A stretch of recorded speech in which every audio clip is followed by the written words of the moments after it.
मैं एक विधवा हूँ। मेरे शरीर की बेचैनी दिन प्रतिदिन बढ़ती जा रही थी। एक बार मेरी ननद का पति किसी काम से मेरे घर आया। हेलो दोस्तों, मेरा नाम रीमा है। मैं 43 साल की हूँ। मुंबई के रहने वाली हूँ। यहाँ मैं अकेली रहती हूँ। मेरे 2 बच्चे हैं और दोनों बस्ती में पढ़ते हैं और वहाँ हॉस्टल में रहते हैं। मेरे पति की मौत को 7 साल बीत चुके हैं। मेरे पति का एक बिजनेस था जिसे अब मेरा भाई देखता है। पति के जानने के बाद मैं बिल्कुल अकेली हो गई थी, पर वक्त के साथ मैंने जीना सीख लिया। लेकिन मेरे शरीर की बेचैनी दिन बदन बढ़ती जा रही थी। पहले काम बच्चों की देखभाल में इतना व्यस्त हो गई थी कि कभी अपने अकेलेपन पर ध्यान नहीं दिया। इस वजह से पति के मरने के 7 साल बाद तक मैंने कभी प्यार ही नहीं किया। फिर वह दिन आया जब मुझे प्यार मिला, और ऐसा मिला जो शायद जिंदगी में कभी ना मिला। बात सर्दियों की है। मेरी नंद जो आजमगढ़ में रहती है, उसका मेरे पास कॉल आया। उसने बात बात में मुझे बताया कि उसका पति समर को दिल्ली आना चाहता है। किसी काम से तो वह 2 दिन मेरे यहाँ ही रहेगा। समर का आजमगढ़ में अपना जिम है और वह यहाँ दिल्ली में एक जिम खोलना चाहता है। इस कारण से उसकी कुछ इन्वेस्टर के साथ मीटिंग है। मेरी नंद मेरे पति से छोटी है। अमर की उम्र 37 साल की है। एक हफ्ते बाद वह दिन आ गया जब समर को दिल्ली आना था। मैंने एयरपोर्ट पर गाड़ी भेज दी। दिल्ली आने के बाद अमर ने मुझे कॉल किया और बोला कि वह शाम को घर आएगा। अभी वह एयरपोर्ट से सीधा मीटिंग के लिए जा रहा है। मैंने भी अपने ड्राइवर से बोल दिया कि वह पूरा दिन समर के साथ रहे ताकि उसे आने जाने में कोई परेशानी ना हो। अमर शाम के 7 बजे तक घर वापस आया। जैसे ही वह गाड़ी से उतरा, मैं तो उसे देखते ही रह गई। देखा तो मैंने समर को बहुत वीर था, पर शायद इस बार मेरी नजर ही दूसरी ही थी। वह 5 फुट लंबा भरी हुई बाड़ी, जो भी लड़की उसे देख ले तो उसकी दीवानी हो जाएगी। मेरा भी हाल कुछ वैसा ही हो गया था, लेकिन मैंने अपने ऊपर कंट्रोल किया। फिर समर मेरे पास आया, मुझे नमस्ते किया और हमने प्यार से एक दूसरे को गले लगाकर स्वागत किया। मैंने समर को आते नाश्ता करवाया और फिर उसे बोला कि वह फ्रेश हो जाए। करीब आधे घंटे बाद अमर कमरे से बाहर आया तो वह शॉर्ट्स में था। हम दोनों थोड़ी देर बैठे और बात करी। एक दूसरे से उसने बताया कैसे उसकी मीटिंग सफल रही और कल भी उसे जाना है। वहां मैं भी अपनी नंद जानवी की खबर ली। उससे हम दोनों 5 साल बाद मिल रहे थे, तो बातों बातों में वक्त कब बीत गया पता ही नहीं चला। मैं नौकर को बोलकर डिनर लगवा दिया और फिर हम दोनों ने डिनर किया। डिनर के बाद अमर अपने कमरे में चला गया और मैं अपने काम में व्यस्त हो गई। करीब 11 बजे नौकर भी चले गए। अब घर में समर और मैं अकेले थे। मुझे लगा शायद समर थका हुआ होगा तो सो गया होगा। मैं अपने कमरे में आकर कपड़े बदलकर नाइटी पहन ली और शीशे के सामने खड़े होकर अपने आप को निहारने लगी।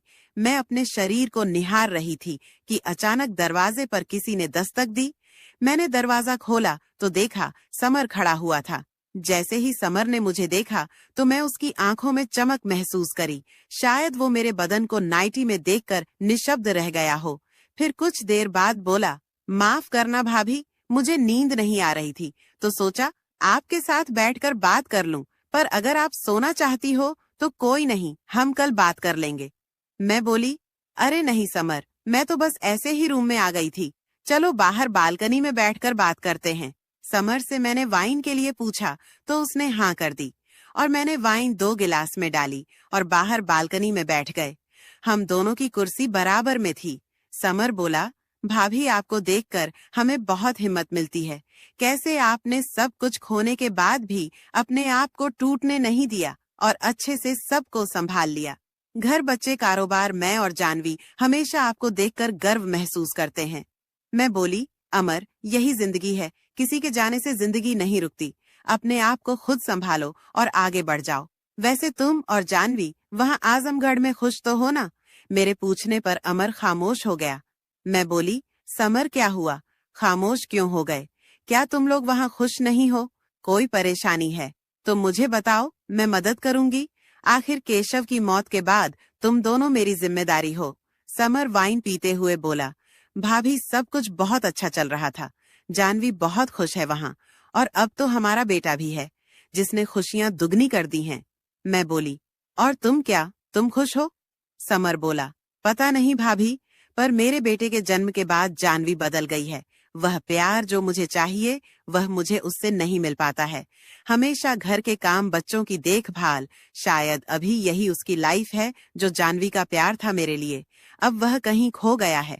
मैं समझ गई थी समर की तकलीफ को। शायद यह भी उन मर्दों की तरह जिंदगी जी रहा है जो अपनी वाइफ के साथ रहते तो है, पर वह प्यार और जरूरत के लिए बाहर ही सहारा ढूंढते हैं। मैं बोली, समर, मैं समझ सकती हूँ कि प्यार के बिना जिंदगी कैसे अधूरी हो जाती है।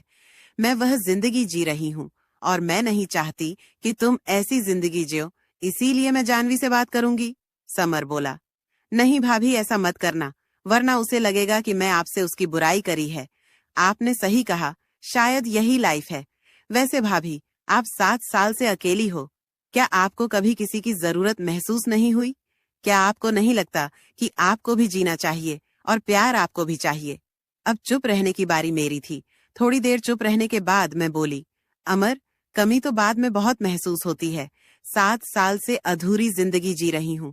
सब कुछ है मेरे पास आज, पर फिर भी अकेली हूँ।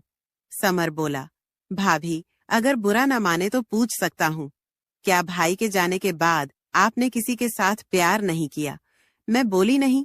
समर समाज और जिम्मेदारी के डर से कभी हिम्मत ही नहीं पड़ी। अमर बोला, क्या आपका मन नहीं करता? आपको पूरा हक है खुश रहने का, और अपनी जरूरत को पूरा करने में डर कैसा? इस बात के बाद हम दोनों के बीच खामोशी पसर गई। मैं कुछ नहीं बोली। करीब 1 मिनट बाद मैं अपने हाथ के ऊपर अमर का हाथ महसूस किया। मैंने कोई प्रतिक्रिया नहीं दी। मुझे मेरी नंद का ख्याल आया और मैं हाथ को छुड़ा के वहां से उठकर और अपने कमरे में आकर कुंडी लगा दी। मेरी धड़कन बहुत तेज चल रही थी। कुछ देर बाद दरवाजे पर दस्तक हुई। मैं समझ गई थी कि यह अमर ही है, लेकिन कुछ देर बाद मैंने दरवाजा खोल दिया। समर बाहर खड़ा हुआ था। माफ करना भाभी, मैं आपका दिल नहीं दुखाना चाहता था। पता नहीं कैसे मैं यह सब कर दिया। आप मुझे माफ कर दीजिए। वह बोल ही रहा था। मैं उसे अचानक से प्यार कर लिया। शायद मेरे इस अचानक की हरकत से वह हैरान था, लेकिन कुछ पल बाद वह मुझे प्यार करने लगा। फिर हम नहाकर सो गए। कसम से करीब 7 साल बाद इतनी सुकून की नींद मिली थी। मुझे उसके बाद मेरे साथ रहा। हमने जम के बातें किया। 2 दिन बाद जब वह गया तो बुरा तो बहुत लगा, पर शायद यही जिंदगी है। उसके बाद समर और मैं अक्सर बात करने लगे। आज भी हम इतने ही करीब हैं जितना 3 साल पहले थे। तो दोस्तों, यह थी आज की कहानी। आपकी क्या राय? इस कहानी पर हमें कमेंट में जरूर बताएं। वीडियो अच्छी लगे तो लाइक करें, शेयर करें, सब्सक्राइब करें। धन्यवाद।